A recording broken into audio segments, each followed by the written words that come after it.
नमस्कार दोस्तों, मैं हूं रंजित कुमार और आपका A to Z story channel में स्वागत है। मैं आज आपके लिए लेकर आया हूं एक छोटी सी कहानी। ये कहानी है विख्यात रूसी साहित्यकार टॉलस्टॉय की। इस कहानी का नाम है 3 प्रश्न। इस कहानी में लेखक लिखते हैं कि किसी राजा के मन में 3 प्रश्न अक्सर उठा करते थे, जिनके उत्तर पाने के लिए वह अत्यंत अधीर था। इसलिए उसने अपने राज्य मंत्री से परामर्श किया और अपने सभासदों की एक बैठक बुलाई। राजा ने उस सभा में जो अपने तीनों प्रश्न सबके सम्मुख रखे हुए थे। पहला सवाल, सबसे महत्वपूर्ण कार्य क्या होता है? दूसरा सवाल था, परामर्श के लिए सबसे महत्वपूर्ण व्यक्ति कौन होता है? और तीसरा सवाल था, किसी भी निश्चित कार्य को करने का महत्वपूर्ण समय कौन सा होता है? कोई भी राजा के प्रश्नों का संतोषजनक उत्तर न दे पाया, लेकिन उस सभा में राजा को एक ऐसे सन्यासी के बारे में पता चला जो सुदूर जंगल में एक कुटिया में रहते थे और सबकी जिज्ञासा का समाधान करने में समर्थ थे। राजा भी साधारण वेश में अपने कुछ सैनिकों एवं गुप्तचरों को साथ लेकर चल दिया। उस सन्यासी के दर्शनों के लिए दिल में एक ही आस थी कि अब उसे अपने प्रश्नों के उत्तर अवश्य मिल जाएंगे। जब वे सन्यासी की कुटिया के समीप पहुँचे तो राजा ने अपने सभी सैनिकों को एवं गुप्तचरों को कुटिया से दूर रहने का आदेश दिया और स्वयं ही अकेले आगे बढ़ने लगा। राजा ने देखा कि अपनी कुटिया के समीप ही सन्यासी खेत में कुदाल चला रहा है। कुछ ही क्षणों में उनकी दृष्टि राजा पर पड़ी। कुदाल चलाते चलाते ही उन्होंने राजा से उसके आने का कारण पूछा और राजा ने बड़े ही आदर से अपने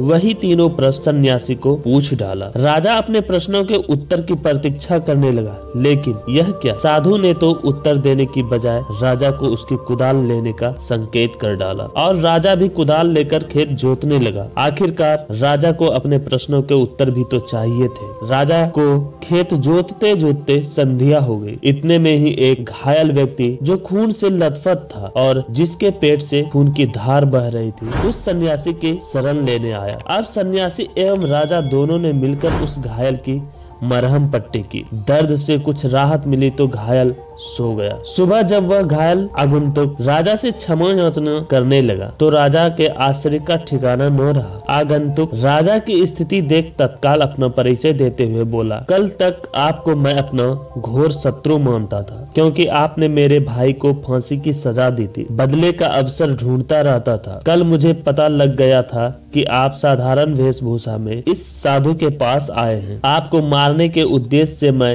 यहाँ आया था और एक झाड़ी के पीछे छिपकर बैठा था, लेकिन आपके गुप्तचर मुझे पहचान गए और घातक हथियारों से मुझे चोट पहुंचाई। लेकिन आपने अपना शत्रु होने के बावजूद भी मेरे प्राणों की रक्षा की। परिणामतः मेरे मन का द्वेष समाप्त हो गया है। अब मैं आपके चरणों का सेवक बन गया हूँ। आप चाहे दंड दें अथवा मुझे क्षमादान दें, यह आपकी इच्छा है। घायल की बात सुनकर राजा स्तब्ध रह गया और मन ही मन इस अप्रत्याशित ईश्वरीय सहयोग के लिए प्रभु का धन्यवाद करने लगा। सन्यासी मुस्कुराया और राजा से कहने लगा, राजन, क्या अभी भी आपको अपने प्रश्नों के उत्तर नहीं मिले? राजा कुछ दुविधा में दिखाई दे रहा था, इसलिए सन्यासी ने ही बात आगे बढ़ाई। आपके पहले प्रश्न का उत्तर है, सबसे महत्वपूर्ण कार्य वही होता है जो हमारे सामने होता है। जैसे आपने मुझे खेत जोतने में सहयोग दिया, यदि आप मुझे सहानुभूति न दिखाते तो आपके जीवन की रक्षा नहीं हो पाती। और आपका दूसरा प्रश्न था कि परामर्श के लिए कौन महत्वपूर्ण होता है, जिसका उत्तर आपको स्वयं ही मिल चुका है कि जो व्यक्ति हमारे पास उपस्थित होता है उसी से परामर्श मायने रखता है। जैसे उस घायल व्यक्ति की सहायता की आवश्यकता थी जिसके प्राण आपने बचाए, इस तरह आपका शत्रु भी आपका मित्र बन गया। तीसरे प्रश्न का उत्तर यही है कि किसी भी निश्चित कार्य को करने का महत्वपूर्ण समय होता है अभी। राजा को उनके तीनों प्रश्नों के उत्तर मिल चुके थे। तो दोस्तों, महान रूसी साहित्यकार टॉलस्टॉय की यह कहानी हमें सावधान करती है कि वर्तमान के महत्व को कभी नहीं भूलना चाहिए। भविष्य की चिंता में वर्तमान यदि बिगड़ गया तो हम हाथ ही मलते रह जाएंगे। प्रस्तुत कार्य को मनोयोग से करना अथवा समय का सदुपयोग ही न केवल उज्जवल भविष्य की संभावनाओं की नींव होती है, बल्कि यही सर्वांगीण प्रगति का मूल मंत्र भी है। तो दोस्तों, आप हमें कमेंट करके बताएं कि ये कहानी आपको कैसी लगी। पसंद आए तो वीडियो को लाइक करें और ऐसे ही कहानी सुनने के लिए हमारे channel A to Z story को सब्सक्राइब करें और बेल आइकन प्रेस जरूर करें, ताकि जब भी मैं कोई नई कहानी अपलोड करूं तो उसका नोटिफिकेशन सबसे पहले आप तक पहुंचे। धन्यवाद।